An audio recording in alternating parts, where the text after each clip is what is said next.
Oi, gente boa de Deus! Paz te seja multiplicada. Vamos dar continuidade, sem delongas, né? Da nossa leitura. A gente está finalizando aqui o livro de João, né? No caso, as epístolas de João. E estamos praticamente na parte conclusiva. A segunda epístola e a terceira epístola do apóstolo João são constituídas apenas por um capítulo. Então a gente vai fazer essas duas leituras aí rapidinho, né? E vamos lá, né? Sem mais delongas.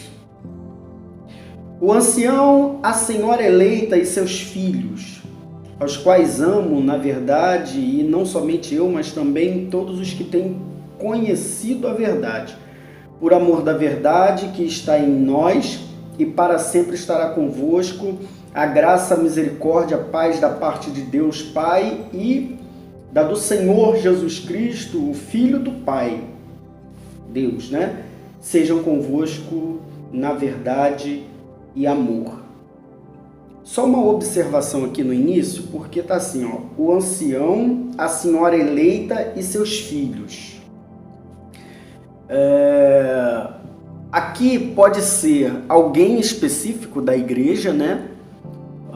Um determinado senhor, uma determinada senhora e os filhos, né? Alguma família, algum clã familiar que João tinha amizade, vínculo, né? Estrito, como também pode ser a mãe de Jesus, né? Algum ancião, a mãe de Jesus e seus filhos, a Maria, até porque isso não está muito bem definido, porque ele não especifica nomes, então a gente não sabe bem para quem que foi, mas existe alguém, né? E isso é o que a gente tem acesso aqui. Possivelmente, é bem provável que nos manuscritos originais que estão sob a guarda, né, da Igreja Católica, alguns, outros pelos judeus ortodoxos que guardam muitos documentos históricos, alguns textos, né, eles são mais conclusivos, eles são mais explicativos, eles dão mais detalhes.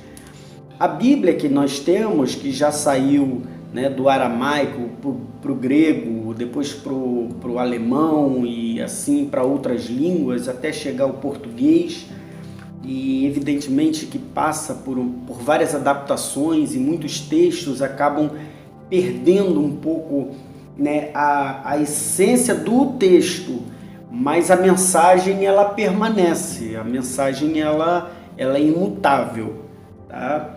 Talvez uma palavra ou outra, né? Hoje nós temos, sei lá, milhares de versões de Bíblias diferentes, mas a mensagem é a mesma, tá bom? Então aqui eu não vou dizer que foi para alguém, foi para a igreja e os servos da igreja, né, os membros de tal igreja, ou para um senhor, uma senhora. Eu não, sinceramente, eu não vou me ater a isso, porque isso é um detalhe pormenor, tá bom? Nessa ocasião, para a gente, isso não importa. Nossa premissa aqui é entender a mensagem do Evangelho. Depois a gente se aprofunda ou interagem com esses elementos geográficos, históricos, antropológicos, científicos e etc.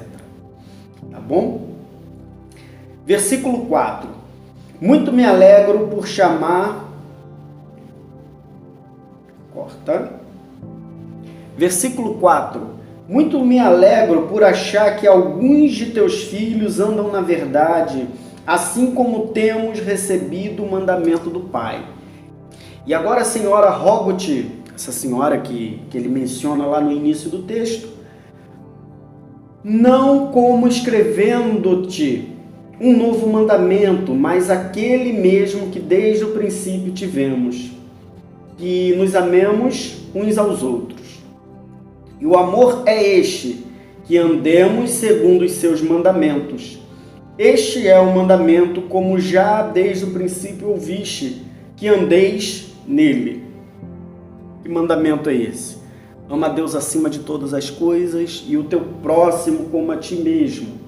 Porque já muitos, isso é o versículo 7, tá? Porque já muitos enganadores entraram no mundo, os quais não confessam Jesus Cristo e que veio em carne. Ou seja, não confessam Jesus Cristo e nem que ele veio em carne. Este tal é o enganador e o anticristo. Olhai por vós mesmos, para que não percamos o que temos ganhado. Antes, recebamos o inteiro galardão. Todo aquele que prevarica e não persevera na doutrina de Cristo não tem a Deus. Quem persevera na doutrina de Cristo, esse tem tanto o Pai como o Filho. Tá bom? Então isso aqui já está se auto-explicando, né? Então é preciso perseverar, viu?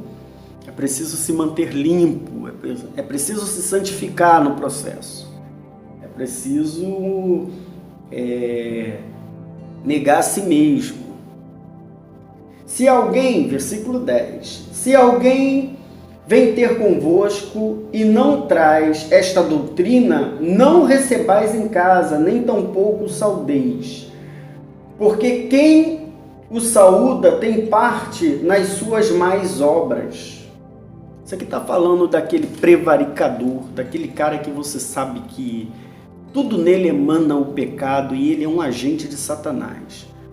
Não se assente à roda das conversações, não receba na tua casa, e às vezes é um parente, mas não é receber na casa física, é receber na tua casa, Não receba dentro de você, dentro das suas emoções, alguém que é apenas um agente luciferiano, é apenas um agente de Satanás para sugar as suas energias, desequilibrar as suas emoções, destruir, os seus sonhos, os seus planos, os seus projetos. Também acontece, como eu já mencionei anteriormente, daquelas situações em que você é o próprio agente do mal para destruir a si mesmo. Então isso aqui depende de você analisar, examinar-se, fazer uma anamnésia e após esse entendimento do que é o cenário da sua alma, das suas emoções, da sua psique, das suas histórias, do somatismo de traumas, violências, percas, turbulências, ganhos, vitórias, rejeições, tudo isso que vai culminar no que hoje de fato é você. Analise e ponha para fora. Não coloque, não receba, não saúde, não flerte. Não fique fazendo serenata, tá certo? Com aquilo que pode destruir você.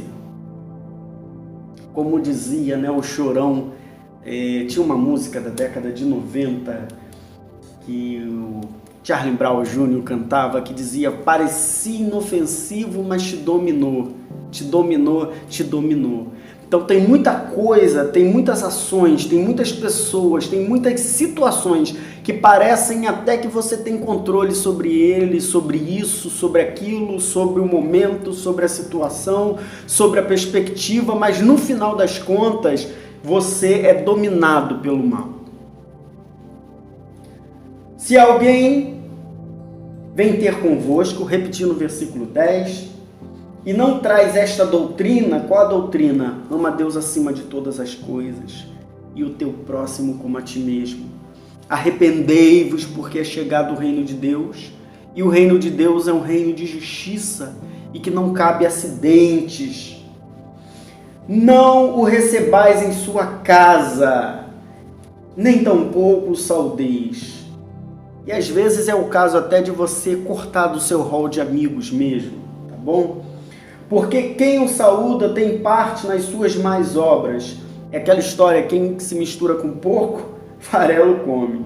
Tenho muito que escrever-vos, não quis fazê-lo com papel e tinta, mas espero ter convosco e falar cara a cara, boca a boca, não é isso? Face a face, para que o nosso gozo seja cumprido, para que a nossa alegria, nossa satisfação de estarmos juntos em comunhão se concretize, né? Saúdam-te os filhos de tua irmã, a eleita. Amém. Vamos para a próxima epístola? Vem comigo.